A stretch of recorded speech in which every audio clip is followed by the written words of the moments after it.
أشهد أن محمد رسول الله۔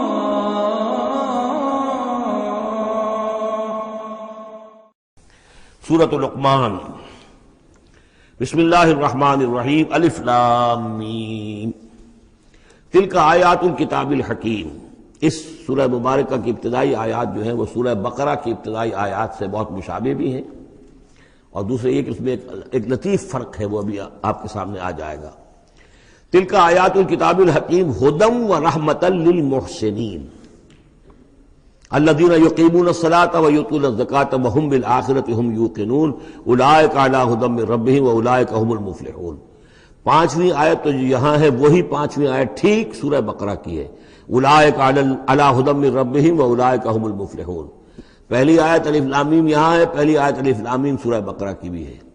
نوٹ کیجئے کہ وہاں آیا تھا ھدی للمتقین، یہ تقوی والوں کے لیے جن میں کوئی حق کی طلب ہے، جو چاہتے ہیں نیک راستے پر چلنا، جن میں طلب ہدایت ہے، ان کے لیے ہدایت ہے۔ یہاں ایک لفظ کا اضافہ کیا، اگلی منزل چونکہ بیان ہو رہی ہے، ھدی ورحمۃ للمحسنین، یہ جو بلند ترین منزل ہے، جو احسان کے مقام تک پہنچ جائیں، ان کے حق میں یہ صرف ہدایت ہے، ہدایت نہیں رحمت بھی ہے۔ تو یہاں تقابل اگر کریں گے، الف لام میم ذالک الکتاب لا ریب فیہ ھدی للمتقین، یہاں فرمایا تلک آیات الکتاب الحکیم، یہ ایک بڑی حکمت بڑی کتاب کی آیات ہے، اور یہ ہدایت ہے اور رحمت ہے محسنین کے حق میں۔ اور یہ محسنین جو ہے قرآن کی اصطلاح کے طور پر، جیسا کہ میں بیان کر چکا ہوں سورہ مائدہ میں، کہ یہ پہلا درجہ ہے اسلام، اس سے اوپر ایمان، اس سے اوپر احسان۔ اذا اتقوا وآمنوا وعملوا الصالحات ثم اتقوا وآمنوا ثم اتقوا واحسنوا واللہ یحب المحسنین، ان کے حق میں یہ قرآن رحمت ہے۔ الذین، اب ان کی یہ اوصاف ہیں جو نماز قائم رکھتے ہیں، ویؤتون الزکاۃ، وہاں ہے ومما رزقناہم ینفقون، یہاں باقاعدہ لفظ زکوٰۃ آ گیا، وہ زکوٰۃ دیتے رہتے ہیں، یا یہ کہ اپنے تزکیے کے لیے مسلسل کوشاں رہتے ہیں۔ وہم بالآخرۃ ہم یوقنون، اور آخرت پر ان کا پورا یقین ہے۔ اصل شے جو ہے جو انسان کے عمل اور کردار پر اثر انداز ہوتی ہے وہ ایمان بالآخرہ ہے۔ اولئک علی ھدی من ربہم،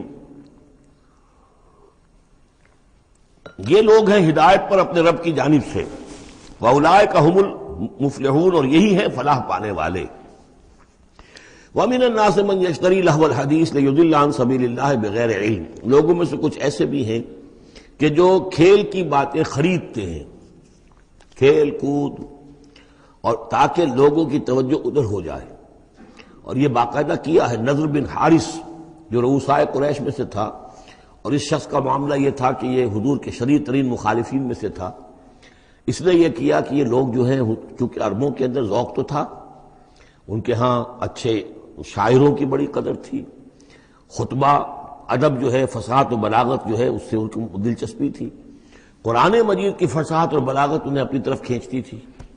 وہ چاہتے تھے کہ یہ لوگ سنیں ہی نہ، تو وہ کہیں سے شام گیا اور وہاں سے کوئی گانا گانے والی ایک لونڈی لے آیا جو بہت اچھا گانا گاتی تھی، اور اس کی محفلیں اس نے منعقد کرانی شروع کر دی تاکہ لوگ آئیں یہاں پر اور یہ اس میں مگن رہیں، اور رات کا وقت وہاں لگائیں تو دن میں سوئیں۔ بہرحال کسی طریقے سے ان کی توجہات جو ہے اس کو محمد کی طرف سے ہٹا کر صلی اللہ علیہ وسلم تو ان چیزوں میں لگا دیا جائے۔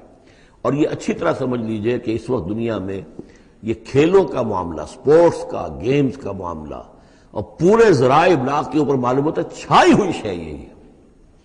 ٹی وی کے اوپر تو معلوم ہوتا ہے کہ دنیا کی اہم ترین شے جو ہے وہ یہ گیمز ہیں، ان کے ٹورنامنٹس ہیں، وہ وہاں ہو رہا ہے، یہاں ہو رہا ہے، وہاں ہو رہا ہے، یہاں ہو رہا ہے، یہ ٹینس کا ہے، یہ فلاں کا ہے، یہ تیراکی کا ہے، اور یہ گیم، اس لیے کہ اسی کو دیکھتے رہو۔ جو بھی وقت کوئی فارغ ہے، ظاہر بات ہے کہ کہیں ایسا نہ ہو کہ کہیں بیٹھے بیٹھے کہیں اچانک خیال ہی آ جائے کہ بھئی سوچے انسان میں ہوں کون، کہاں سے آیا ہوں، کہاں جا رہا ہوں، زندگی کا مال کیا ہے، مقصد کیا ہے، اپنی حالات کے بارے میں ہی سوچے، دنیا کدھر جا رہی ہے، قوم کدھر جا رہی ہے، ملک کدھر جا رہا ہے، نہیں، ان کو مست رکھو۔ وہ اقبال نے تو کہا تھا کہ ابلیس نے یہ کہا اپنے کارندوں سے کہ مست رکھو ذکر و فکر صبح گاہی میں اسے، اور پختہ تر کر دو مزاج خانقاہی میں اسے۔ اس سے اگلی بات ہے کہ جو آج دنیا کے ابلیسوں نے جو ایجاد کی ہے کہ یہ کھیل کود، اسی طریقے سے یہ ایکٹرز، یہ ڈرامے، اور پھر ان کے ایکٹرز اور ایکٹریسز کی زندگیاں، اور ان کے جو بھی سکینڈلز ہوں، جس طریقے سے کہ ان کو دنیا میں پھیلایا جا رہا ہے، تاکہ وہ نوجوان نسل بھی بس ان دلچسپی میں پڑی رہے۔ تو یہ ہے اصل میں وہ فلسفہ۔ وَمِنَ النَّاسِ مَن يَشْتَرِي لَهْوَ الْحَدِيثِ، کھیل کود کی چیزیں خریدتے ہیں وہ لوگ، لِيُضِلَّ عَن سَبِيلِ اللَّهِ، تاکہ اللہ کے راستے سے گمراہ کریں، بغیر علم کے۔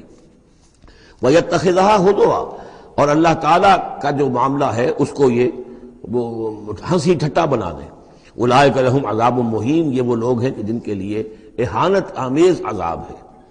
وَإِذَا تُتْلَىٰ عَلَيْهِ آیاتنا وَلَّىٰ مُسْتَكْبِرًا، اور جب اسے سنائی جاتی ہیں ہماری آیات تو وہ ولّا اپنی قبر پیچھ موڑ کر چل دیتا ہے، مستکبرن استکبار کرتے ہوئے، کأن لم یسمعها، جیسے کہ اس نے سنی ہی نہیں، کان فی اذنیہ وقرا، گویا کہ اس کے کانوں میں کچھ ثقل ہے، بوجھ ہے، اس نے سنا ہی نہیں کیا محمد نے سنایا ہے۔ فبشرہ بعذاب علیم، یہ سارا جو ہے یہ اس نضر بن حارث کے لیے یہ آیات نازل ہوئی ہیں۔ تو اے نبی اس شخص کو دردناک عذاب کا آپ کی بشارت دے دیجئے۔ ان الذین آمنوا وعملوا الصالحات لہم جنات النعیم، یقیناً وہ لوگ جو ایمان لائے اور جنہوں نے نیک عمل کیے ان کے لیے نعمتوں بھرے باغات ہیں، خالدین فیہا، جس میں وہ ہمیشہ ہمیش رہیں گے۔ وعد اللہ حقا، یہ اللہ کا وعدہ ہے جو سچا ہے، پختہ ہے، اٹل ہے، حتمی ہے، یقینی ہے۔ وہو العزیز الحکیم، اور وہ زبردست ہے، حکمت والا۔ خلق السماوات بغیر عمد ترونہا، اس نے آسمان بنا دیے بغیر ستونوں کے جو تمہیں نظر آتے ہوں۔ وَأَلْقَىٰ فِي الْأَرْضِ رَوَاسِيَ أَن تَمِيدَ بِكُمْ، اور اس نے زمین میں ایسے لنگر ڈال دیے ہیں کہ تمہیں لے کر ایک طرف کو لڑک نہ جائے، جھک نہ جائے۔ وَبَثَّ فِيهَا مِن كُلِّ دَابَّةٍ، اور اس میں ہر طرح کے جانور جو ہیں پھیلا دیے ہیں۔ وَأَنزَلْنَا مِنَ السَّمَاءِ مَاءً، اور اس نے اتارا ہے آسمان سے پانی۔ فَأَنبَتْنَا فِيهَا مِن كُلِّ زَوْجٍ كَرِيمٍ، اور اس میں ہر طرح کے جو ہیں جوڑے نباتات کے اس نے پیدا کر دیے ہیں، ہر طرح کے۔ آپ کو معلوم ہے کہ ان کی بھی فیملیز ہوتی ہیں، یہ سٹرس فیملی ہے اور یہ فلاں فیملی ہے، اس طریقے سے اللہ تعالیٰ نے ان کے بھی خاندان بنائے ہوئے۔ ھذا خلق اللہ فارونی ماذا خلق الذین من دونہ، یہ تو ہے اللہ کی تخلیق، تم بھی مانتے ہو کہ اللہ نے بنایا، پھر ذرا مجھے دکھاؤ کیا چیز بنائی ہے انہوں نے جو اس کے سوا معبود تم نے بنا لیے ہیں۔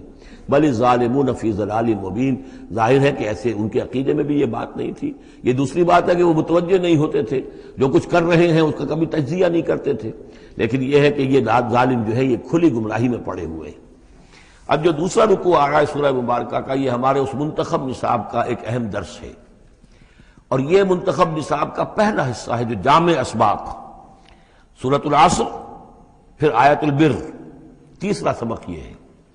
اس لیے کہ اس میں بھی وہ انسان کی نجات کے لیے جو چیزیں لازم ہیں وہ سب کی سب ان کا ایک اسکیلیٹن سمجھیے، اس کا جو ہے ایک خاکہ جو ہے، بلو پرنٹ اس کے اندر بھی آ گیا ہے۔ اور یہ اصل میں ایک ایسے شخص کی مثال ہے جو نہ خود نبی تھے نہ کسی نبی کے پیروکار تھے، لیکن وہی جو بات میں نے بارہا آپ سے عرض کی ہے کہ سلیم الطبع انسان، سلیم الفطرت انسان، اور سلیم العقل انسان، فطرت کج نہ ہوئی ہو، پرورٹڈ نہ ہو، اور انسان کی عقل جو ہے اس کے اوپر پردے نہ پڑ گئے ہوں، تو انسان کچھ حقائق تک خود پہنچ جائے گا چاہے کسی نبی کی دعوت اس تک نہ پہنچی ہو۔ وہ مقام کیا ہے کہ وہ پہچان لے گا کہ اس کائنات کا ایک خالق ہے، وہ اکیلا ہے، وہی اس کا مدبر ہے، وہی چلا رہا ہے، وہ تمام صفات کمال سے بتمام و کمال متصف ہے۔ پھر یہ کہ اس نے جو ہمیں پیدا کیا ہے تو زندگی صرف یہ زندگی نہیں ہے بلکہ کوئی اور زندگی بھی ہوگی، اس کے پاس لوٹنا بھی ہوگا، ہم اس کی طرف جائیں گے اور پھر ہمیں اپنے اعمال کا محاسبہ وہاں پر فیس کرنا ہوگا اور جزا و سزا ہوگی۔ یہاں تک انسان پہنچ سکتا ہے۔ یعنی ایمان ابھی نہ کہیے، ایمان تو تصدیق کو کہتے ہیں، ایمان کا لفظ تو ہوتا ہے جبکہ نبی کی دعوت کی تصدیق کی جائے تو لفظ ایمان ہے، لیکن یوں سمجھیے کہ معرفت یا حکمت، معرفت اور حکمت کے یہ دو سٹیشنز ایسے ہیں کہ جس تک انسان پہنچ جاتا ہے بغیر وحی کی رہنمائی کے، اگر اس کی فطرت سلیم ہے، اس کی عقل سلیم ہے۔ اس کے بعد وہ سوال کرتا ہے، یہی میں نے سورہ فاتحہ میں آپ کو بتایا تھا کہ سورہ فاتحہ دعا ہے، لیکن کس شخص کی دعا ہے؟ عام آدمی کی دعا نہیں ہے۔ وہ ہمیں تلقین تو کی گئی ہے، نماز میں ہم وہی پڑھتے ہیں، لیکن اس میں پیش نظر کیا ہے کہ ایک شخص جو اپنی سلامتی طبع، سلامتی فطرت، سلامتی عقل سے یہاں تک تو پہنچ گیا کہ الحمدللہ رب العالمین الرحمن الرحیم مالک یوم الدین ایاک نعبد، یہاں تک تو وہ پہنچ گیا ہے۔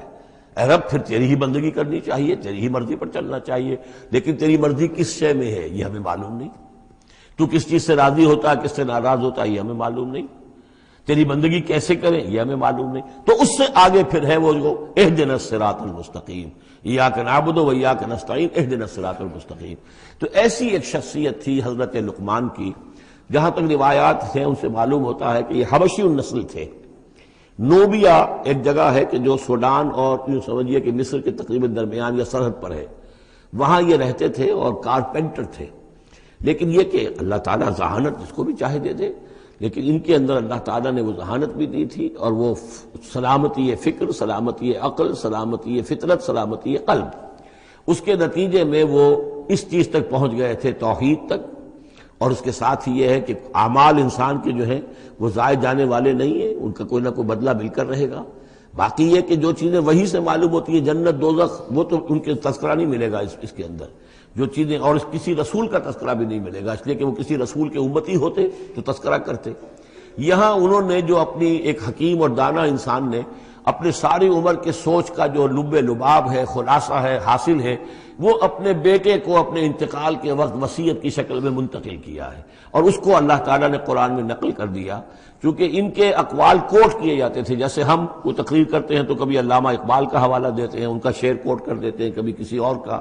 تو یہ بھی اصل میں عرب میں خطباء اور شعراء جانتے تھے کہ یہ لقمان جو ہیں یہ بہت ہی حکیم اور دانا انسان تھے، اور ان کے اقوال جو ہیں کوٹ کیے جاتے تھے اشعار میں بھی اور خطبات میں بھی. تو اللہ نے بتایا کہ دیکھو یہ لقمان بھی جو اپنی سلامتی طبع اور سلامتی فکر کی وجہ سے جہاں تک پہنچا، وہ وہی اصول ہے کہ جن کی طرف محمد تمہیں دعوت دے رہے ہیں صلی اللہ علیہ وسلم. وَلَقَدْ آتَيْنَا لُقْمَانَ الْحِكْمَةَ، اور ہم نے لقمان کو دانائی عطا کی. دانائی کا نتیجہ کیا تھا؟ انشکر للہ، کہ شکر کرو اللہ کا. دانائی کا تقاضا، فطرت کی سلامتی کا تقاضا کیا ہے؟ جو بھی آپ کے ساتھ بھلائی کرے اس کے لیے ایک احسان مندی کے جذبات آپ میں پیدا ہونے چاہیے. اگر نہیں ہو رہا ہے تو فطرت جو ہے پرورٹڈ ہے، بس ہو گئی. جو بھی بھلائی کرے. اور عقل کا تقاضا کیا ہے کہ اصل جو ہے منعم اس کو پہچان لیا جائے، اور وہ اللہ ہے. تو نتیجہ کیا نکلے گا؟ وہ سلامتی طبع جمع سلامتی عقل، تو اللہ کو پہچان لیا جائے اور کہا جائے الحمدللہ، جہاں سے قرآن مجید شروع ہوتا ہے. انشکر للہ، کہ شکر کرو اللہ کا. ومن یشکر فانما یشکر لنفسہ، جو کوئی بھی شکر کرتا ہے تو وہ شکر کرتا ہے اپنے ہی بھلے کے لیے، اپنے ہی فائدے کے لیے. ومن کفر فان اللہ غنی حمید، اور جو کفران نعمت کرتا ہے، ناشکری کرتا ہے، تو اللہ تو غنی اور حمید ہے. وَإِذْ قَالَ لُقْمَانُ لِابْنِهِ، اب یہاں سے حضرت لقمان کی وہ نصیحتیں ہیں جو انہوں نے اپنے بیٹے کو کی ہیں، یہاں مذکور نہیں ہے، لیکن مراد یہی ہے کہ انتقال کے وقت. جیسے کہ کوئی شخص دولت مند ہے تو وہ اپنے انتقال کے وقت اپنے بیٹوں کو، یا اگر بیٹا ایک ہی ہے تو اسے بتائے گا کس سے لینا ہے، کس کو دینا ہے، کیا حساب کتاب ہے، کہاں کہاں میرے ایسٹس ہیں. کوئی دفینہ ہے تو بھی بتائے گا کہ میرا وہاں فلاں جگہ پر دولت دفن ہے. ایک حکیم انسان کے پاس اصل شے اس کی ساری عمر کے غور و فکر کا جو حاصل ہے کہ میں نے جو کچھ سوچا ہے، میں نے جو کچھ بھی حاصل کیا ہے اپنی فطرت سلیمہ اور عقل سلیم کی رہنمائی میں، وہ میں تمہیں منتقل کر رہا ہوں. وَإِذْ قَالَ لُقْمَانُ لِابْنِهِ وَهُوَ يَعِظُهُ، یاد کرو جب کہ کہا لقمان نے اپنے بیٹے سے اور وہ اسے نصیحت کر رہے تھے. یا بنی لا تشرک باللہ، نمبر 1 اللہ کے ساتھ شرک مت کیجو. ان الشرک لظلم عظیم، یقیناً شرک بہت بڑا ظلم ہے، بہت بڑا ظلم ہے، سب سے بڑی ناانصافی. عربی زبان میں ظلم کہتے ہیں وضع شے فی غیر محلہ، کسی شے کو ہٹا کر اس کے اصل مقام سے ہٹا کر کہیں اور رکھ دینا، یہ ظلم ہے. اللہ خالق ہے تنہا، باقی سب مخلوق ہے. اب آپ نے مخلوق میں سے کسی کو اللہ کے برابر کر دیا، یا اللہ کو کسی اعتبار سے گرا کر مخلوق کے سب میں لا کے کھڑا کر دیا، تو اس سے بڑا شرک، اس سے بڑی ظلم، اس سے بڑی ناانصافی، اس سے بڑا ظلم کوئی نہیں. وَإِذْ قَالَ لُقْمَانُ لِابْنِهِ وَهُوَ يَعِظُهُ يَا بُنَيَّ لَا تُشْرِكْ بِاللَّهِ إِنَّ الشِّرْكَ لَظُلْمٌ عَظِيمٌ. اور اس کے بعد فوراً ہی اللہ تعالیٰ نے اپنی طرف سے ایک بات ایڈ کی ہے. یہ چوتھا مقام آ گیا ہے کہ جہاں اللہ کے حق کے فوراً بعد والدین کا حق. ظاہر بات ہے کہ حضرت لقمان کو یہ بات یعنی مناسب نہیں معلوم ہوئی کہ وہ اپنا حق بھی بیان کریں، لہذا اس کی تکمیل کر دی اللہ تعالیٰ نے. وَوَصَّيْنَا الْإِنسَانَ بِوَالِدَيْهِ، اور ہم نے وصیت کی انسان کو اس کے والدین کے بارے میں، اور والدین میں سے بھی خاص طور پر والدہ، اس لیے کہ زیادہ مشقت وہ جھیلتی ہے، زیادہ تکلیفیں بچوں کی پرورش میں ماں کو برداشت کرنی پڑتی ہے.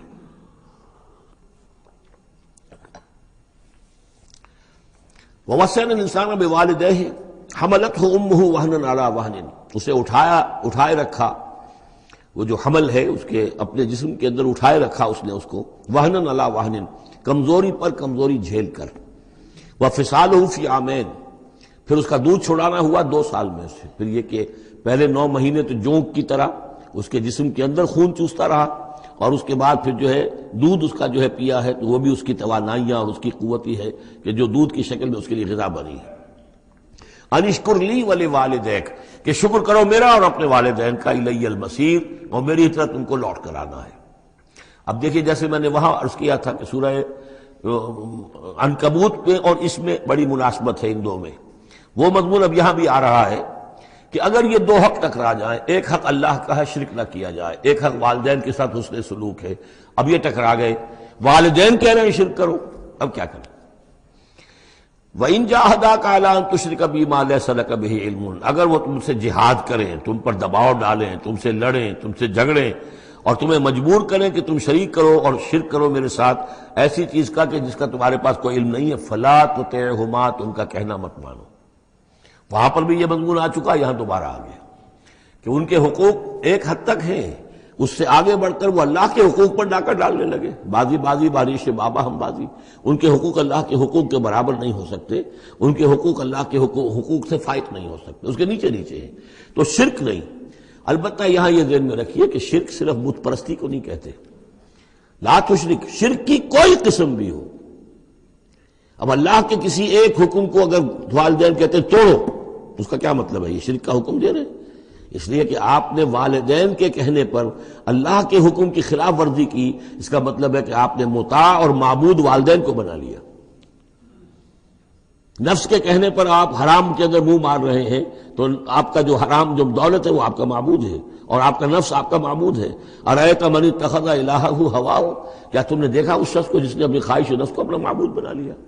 تو شرک کا مفہوم جو ہے اس کا پورا وسیع مفہوم، اور جیسا کہ اس سے پہلے بھی تذکرہ ہو چکا ہے، اس پر الحمدللہ کہ میں نے تقریباً 20 سال پرانی بات ہے یہ کہ میں نے اقسام حقیقت و اقسام شرک پر 6 گھنٹے کے کیسٹس جو ہیں میرے وہ ریکارڈڈ ہیں اور موجود ہیں۔ تو اس حوالے سے اس کو یہ نہیں سمجھنا چاہیے کہ شرک سے مراد صرف بت پرستی ہے۔ وَإِن جَاهَدَاكَ عَلَىٰ أَن تُشْرِكَ بِي مَا لَيْسَ لَكَ بِهِ عِلْمٌ فَلَا تُطِعْهُمَا، لیکن دیکھیے یہ ہے اللہ تعالیٰ کی تعلیم، اس کے اندر کیا توازن ہے۔ اس کا یہ مطلب نہیں ہے کہ والدین کے سارے حقوق ہی ساقط ہو گئے۔ اگر والدین مشرک ہیں، تمہیں شرک کرنے کا حکم دے رہے ہیں تو ان کا یہ حکم تو نہیں مانو گے، لیکن ان کے ساتھ حسن سلوک پھر بھی کرنا ہے۔ والد تو ہے نا، وہ والدہ تو ہے نا، وَصَاحِبْهُمَا فِي الدُّنْيَا مَعْرُوفًا، دنیا میں ان کے ساتھ رہو بہتر انداز میں، صحیح انداز میں، خدمت ان کی کرو، اگر انہیں ضرورت ہے تو اپنا مال ان پر خرچ کرو۔ اس کے اندر یہ نہیں ہوگا کہ سارے حقوق ساقط ہو گئے، اب انہیں گالیاں دینی شروع کر دو یا ان کو جو ہے ستانا شروع کر دو، نہیں۔ لیکن اگر وہ اللہ کے حکم کے خلاف کوئی حکم دیتے تو مت مانو۔ وَاتَّبِعْ سَبِيلَ مَنْ أَنَابَ إِلَيَّ، اور پیروی کرو اس شخص کے راستے کی کہ جو میری طرف اپنا رخ کر چکا ہے۔ یعنی والدین کا اتباع نہیں ہے، والدین کی اطاعت نہیں ہے، والدین کے ساتھ حسن سلوک ہے۔ اطاعت ہوگی اگر اللہ کی اطاعت کے مطابق، اس کے دائرے کے اندر تو اطاعت بھی ہوگی، لیکن بالفعل اور آزادانہ کوئی اطاعت نہیں والدین کی۔ کہیں بھی قرآن مجید میں نہیں آیا اپنے والدین کی اطاعت کرو۔ کیا حکم دیا گیا؟ حسن سلوک، نیک سلوک، ان کی ضرورت، ان کی خبر گیری ہے، ان کی خدمت ہے، ان کی ضروریات کا لحاظ رکھنا، اس کا حکم ہے۔ باقی پیروی کرو اس شخص کی جس نے اپنا رخ میری طرف کر لیا ہے، وہ کوئی بھی ہے۔ پہلے انبیاء ہوتے تھے، انبیاء کی پیروی کرو، اب انبیاء نہیں ہیں، انبیاء کے خادم ہیں۔ انبیاء کی امتوں میں جو شخص بھی اٹھا ہے دین کی دعوت لے کر، جس نے اپنا رخ کر لیا ہے، جس نے کہا میں چل رہا ہوں اللہ کے راستے میں، کون میرا ساتھی بنتا ہے، تو پیروی کرو اس کی۔ وَاتَّبِعْ سَبِيلَ مَنْ أَنَابَ إِلَيَّ، پیروی کرو اس شخص کے راستے کی جس نے اپنا رخ میری طرف کر لیا ہے۔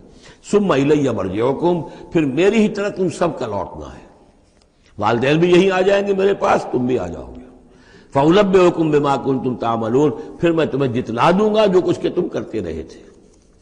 اب یہاں بیچ میں جو آگے اللہ کی طرف سے آ گیا، یعنی حضرت لقمان کی نصیحت صرف ابھی ایک آئی تھی، یا بنی لا تشرک باللہ ان الشرک لظلم عظیم، اے میرے بچے شرک مت کرنا اللہ کے ساتھ، اس لیے کہ شرک جو ہے بہت بڑا ظلم ہے، بہت بڑی ناانصافی ہے۔ دوسری وصیت ان کی کیا ہے؟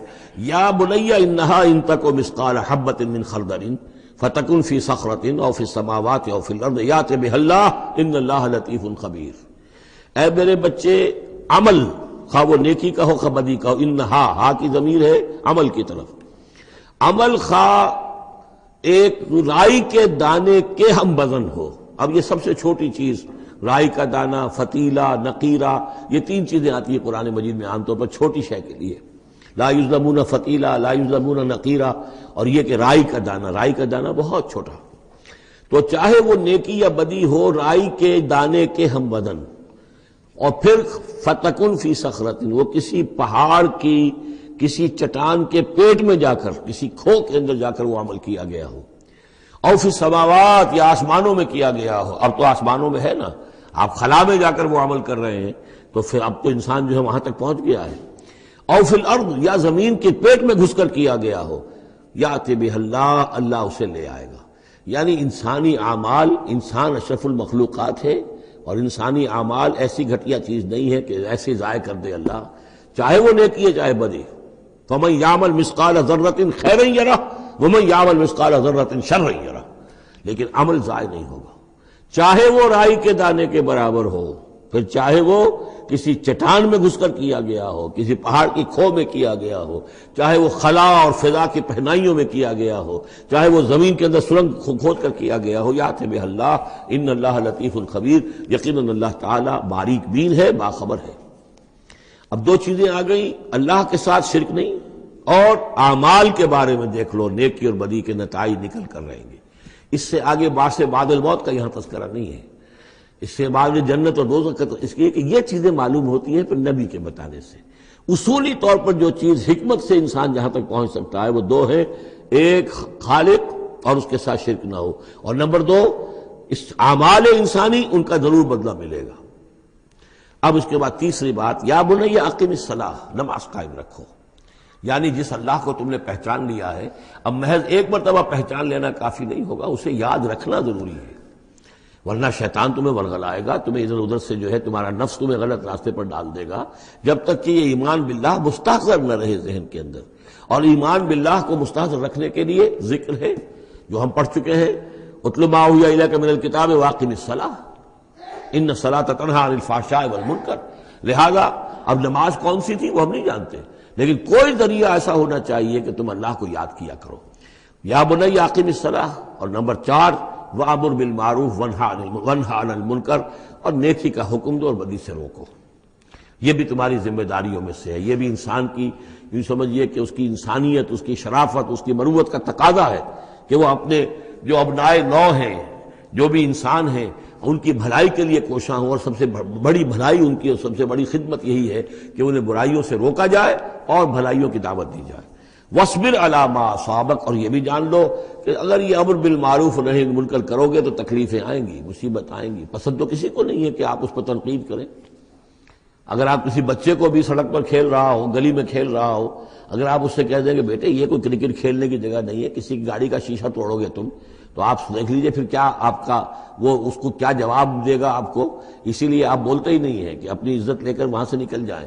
تو کسی کو بھی نصیحت پسند نہیں ہے، حق کڑوا ہے، لہذا اب اگر حق کہنا ہے اور نصیحت کرنی ہے تو پھر تیار رہو کہ وہ ممکن ہے تمہیں پلٹ کر گالی دے دے، وہ کہے کہ تم پہلے ذرا اپنے دامن کو دیکھو تمہارے کتنے دھبے ہیں۔ اب جو بھی ہو برداشت کرو، اور اگر کوئی بڑی بات ہے، اگر فرعون کے سامنے جا کر حق کہو گے تو وہ تو کہے گا کہ میں تمہیں جیل میں ڈالوں گا۔ تو اس طریقے سے یہ وَاصْبِرْ عَلَىٰ مَا أَصَابَكَ، پھر جو شے بھی تم پر آئے اس پر صبر کرو، إِنَّ ذَلِكَ مِنْ عَزْمِ الْأُمُورِ، یقیناً یہ چیزیں ہیں جو بڑی ہمت کے کاموں میں سے۔ گویا کہ وہ چاروں چیزیں اس میں آ گئی، وَالْعَصْرِ إِنَّ الْإِنسَانَ لَفِي خُسْرٍ إِلَّا الَّذِينَ آمَنُوا وَعَمِلُوا الصَّالِحَاتِ وَتَوَاصَوْا بِالْحَقِّ وَتَوَاصَوْا بِالصَّبْرِ۔ یہاں اصطلاحات ذرا علیحدہ ہو گئی، تواصی کے بجائے امر بالمعروف نہی عن المنکر آ گیا، صبر جو کا تو ہے، باقی ایمان اور وہ تمام چیزیں، اعمال صالحہ میں سے نماز آ گئی، والدین کے ساتھ حسن سلوک آ گیا۔ آخری دو آیتیں ہیں وَلَا تُصَعِّرْ خَدَّكَ لِلنَّاسِ، اور دیکھو اپنے گالوں کو پھلا کر مت رکھو لوگوں کے سامنے، یعنی تکبر اور غرور، اس انداز میں رہنا۔ وَلَا تَمْشِ فِي الْأَرْضِ مَرَحًا، اور تم زمین میں اکڑ کر نہ چلو۔ ان اللہ لا يحب كل مختال فخور، یقیناً اللہ تعالیٰ کو جو اکڑنے والے ہیں، اور یہ مختال بنا ہے خیل سے، خیل کہتے ہیں گھوڑے کو، گھوڑے کی چال میں ایک تمکنت ہوتی ہے، تو جب انسان بھی بڑی تمکنت کے ساتھ چلتا ہے تو وہ گویا کہ اختیال بن گیا۔ لا يحب كل مختال فخور، شیخی خورے، فخر کرنے والے، اکڑنے والے اللہ کو پسند نہیں ہے۔ یہ مضمون سورہ بنی اسرائیل میں بھی آ چکا ہے۔ وَلَا تَمْشِ فِي الْأَرْضِ مَرَحًا إِنَّكَ لَن تَخْرِقَ الْأَرْضَ وَلَن تَبْلُغَ الْجِبَالَ طُولًا، تم کتنا ہی پاؤں مار کر چلو ہماری زمین کو پھاڑ نہیں سکتے، اور کتنی گردن اکڑا لو، اونچے ہو جاؤ، سینہ تان لو اور اوپر ترا بھی چڑھا لو، لیکن یہ کہ تم پہاڑوں کی اونچائی تک نہیں پہنچ سکتے۔ آخری بات فرمائی وقصد فی مشیک، اپنی چال میں میانہ روی اختیار کرو۔ یہ میانہ روی ہر اعتبار سے، چال میں بھی، خرچ میں بھی، والذین اذا انفقوا لم یسرفوا ولم یقتروا وکان بین ذلک قواما، یہ ایک بچور شخصیت کا کہ اس کے اندر ہر اعتبار سے معلوم توازن ہو، انتہا پسندی کسی بھی اعتبار سے نہ ہو۔ وقصد فی مشیک واغضض من صوتک، اور اپنی آواز کو پست رکھو۔ اس کا مطلب کیا ہے کہ کہیں کوئی آرگومنٹ ہے کہ جھگڑا ہو گیا ہے تو آواز کو بلند کرنے کی کوشش نہ کرو، بات اپنی کرو۔ عام طور پر یہ ہوتا ہے کہ جب آدمی دیکھتا ہے کہ میری دلیل تو کمزور پڑ گئی تو پھر وہ اپنی آواز کی والیوم بڑھا کر کوشش کرتا ہے کہ کمپنسیٹ کرے کہ دلیل عقلی اعتبار سے تو کمزور ہے لیکن میری آواز جو ہے وہ اس کے اندر وزن پیدا کر دے۔ وَلَا وَغْضُضْ مِنْ صَوْتِكَ، اور دیکھو إِنَّ أَنْكَرَ الْأَصْوَاتِ لَصَوْتُ الْحَمِيرِ، آواز جو گدھے کی ہوتی ہے وہ ڈھیچو ڈھیچو جب کرتا ہے تو بلند تو وہ بہت ہوتی ہے لیکن کس قدر ناپسندیدہ آواز ہے، کتنی ناپسندیدہ آواز ہے۔ تو آواز کی بلندی کوئی حسن نہیں ہے، اصل تو یہ شے ہے کہ آپ جو بات کہیں وہ وزنی ہو، وہ دلیل کے ساتھ ہو، اور وہ آپ اپنی بات کو منوا سکیں اس کے حوالے سے۔ تو یہ ہے 8 آیات پر مشتمل جو رکوع ہے، یہ دوسرا رکوع سورہ مبارکہ کا، یہ ہمارے اس منتخب نصاب کا تیسرا سبق ہے۔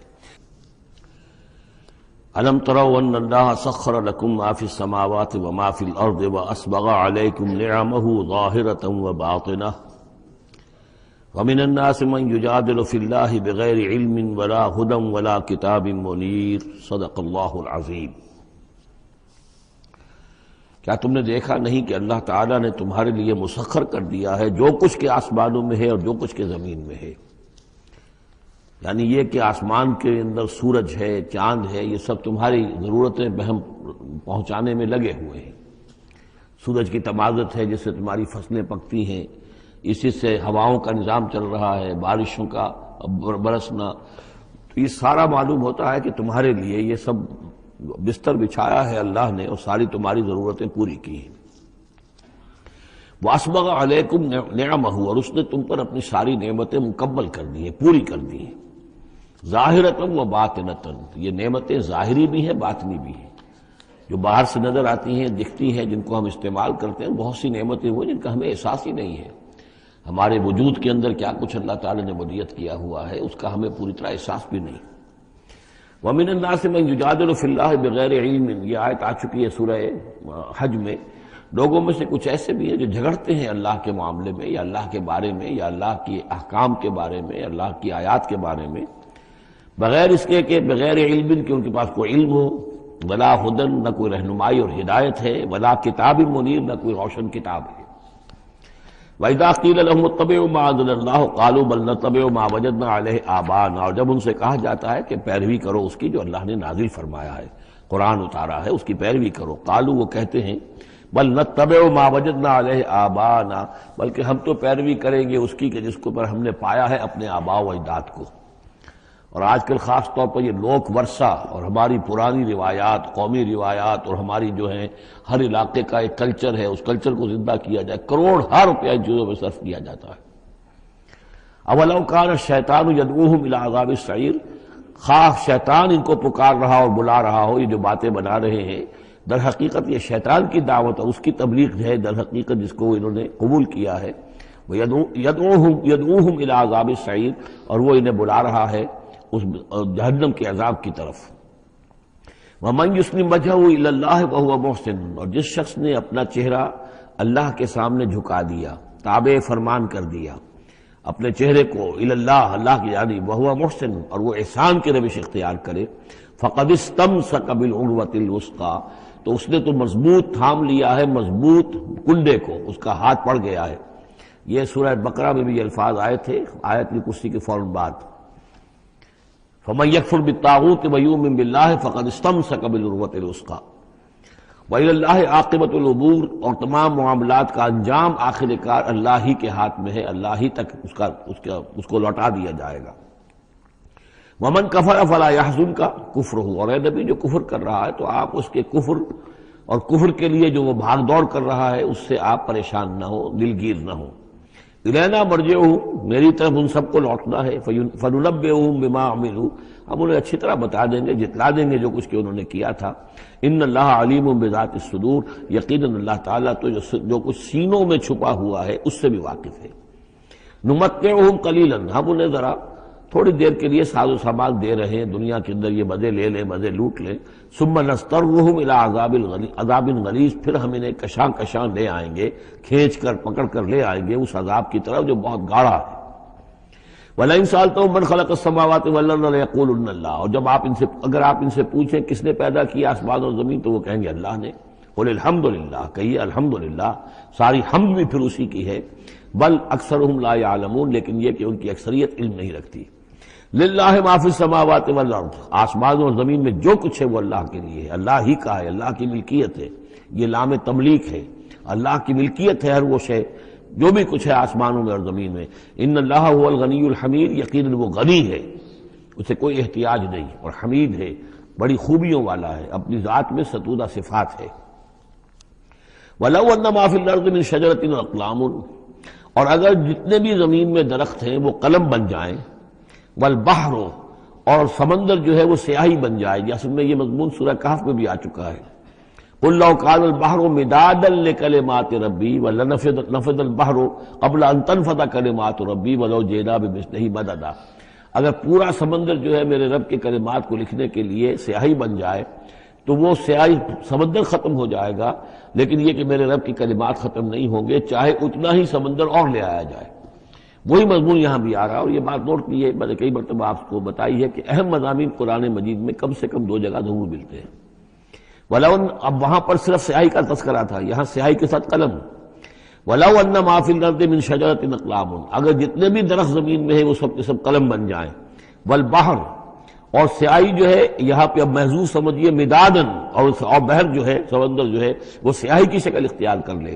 یمدہ من بعدہ سبعۃ ابحر، اور اس سیاہی کو پھر مزید پھیلائے اور بڑھائے 7 سمندر اور اس کے اندر جو ہے ڈال دیے جائیں۔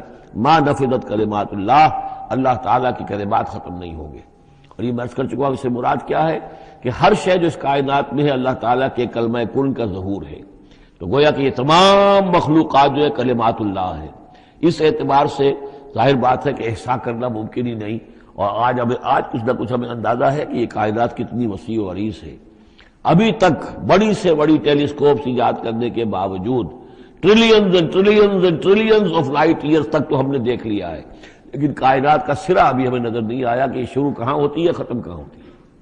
تو اس سے اندازہ کریں اللہ تعالیٰ کی خلاقی کا اور اس کی مخلوقات کتنی ہیں۔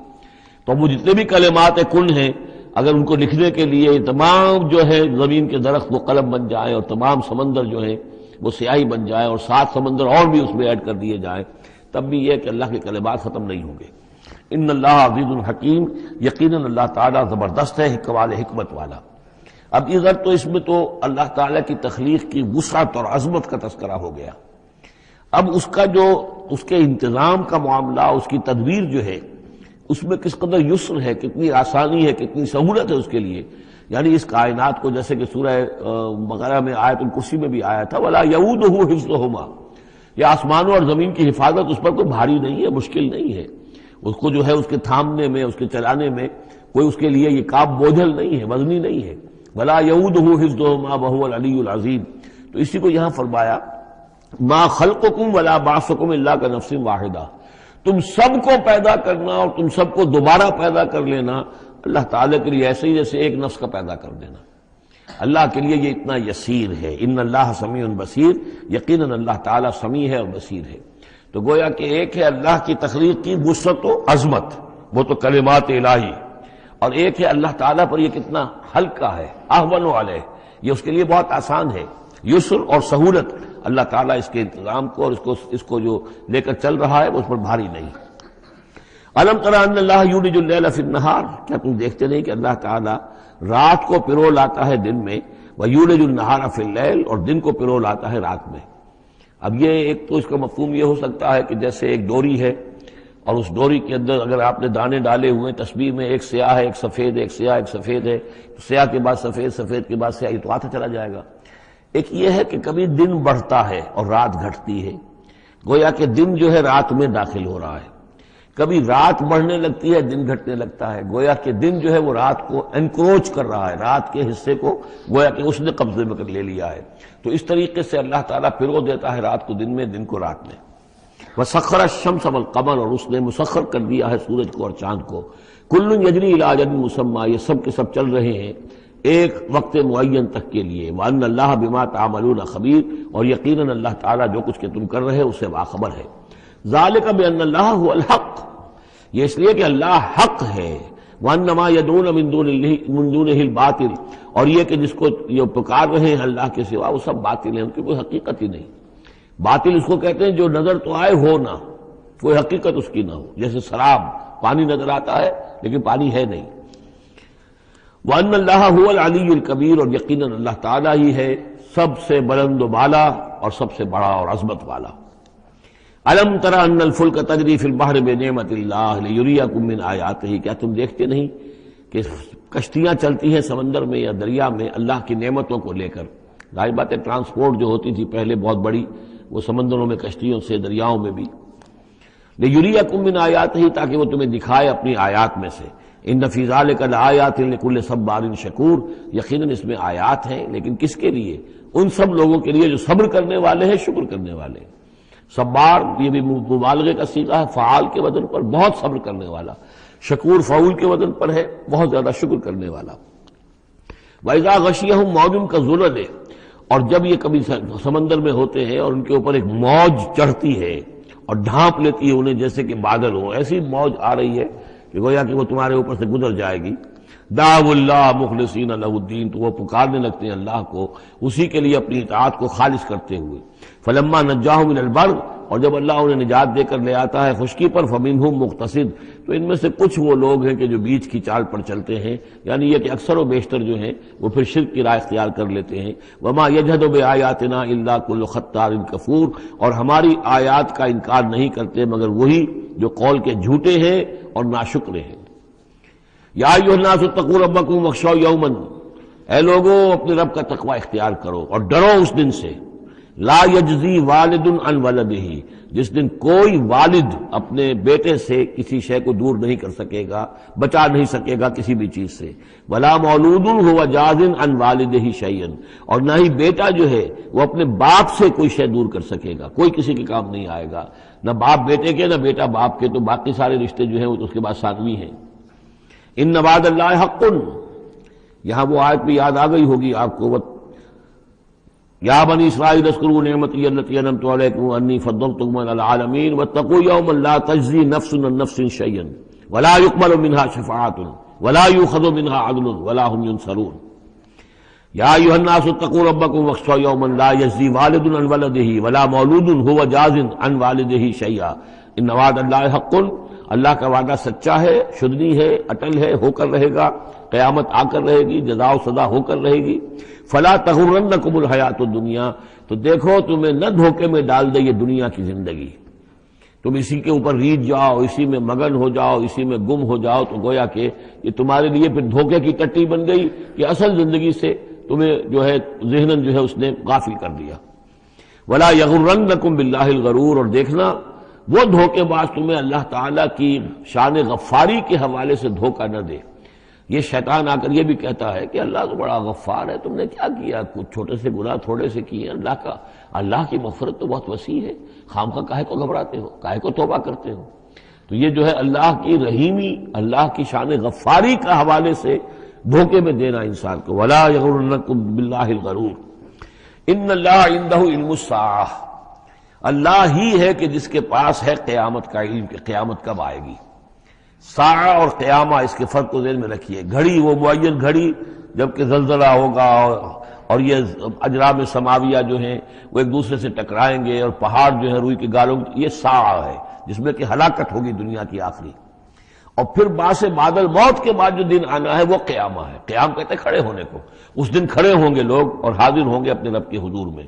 تو عام طور پر ہم قیامت کا لفظ جب بولتے ہیں تو ساعت کی جگہ پر بولتے ہیں۔ قرآن کی جو پرٹیکولر اپنی ٹرمینالوجی ہے اس میں یہ ساعہ ہے، وہ گھڑی کہ جس میں ہلچل ہوگی اور یہ جو بھی کچھ ہونا ہے جس کا کہ نقشہ کھینچا گیا، القاریہ والقاریہ وما ادراک ما القاریہ، یہ ہے الساعہ۔ لیکن پھر جب بعث بعد الموت کے بعد جب کھڑے ہونا ہے قبروں سے نکل کر اللہ کے حضور میں، تو یہ ہوگا قیامہ، کھڑے ہونے کا دن۔